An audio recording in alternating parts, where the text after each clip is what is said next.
a big old break. They see the whole broken bone or the ultrasound. I'll tell y'all the doctor story for me.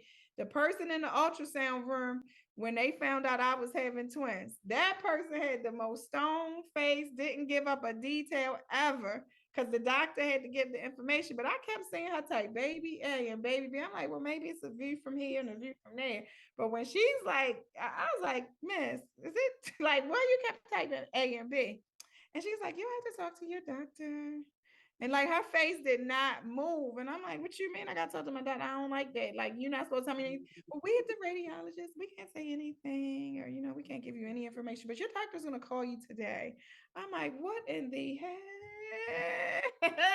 Why can't you say something? But they have the best stone faces ever. So Tiffany, we need to go take some lessons from them on the face. And Brenda, you too. I'm gonna include you as well.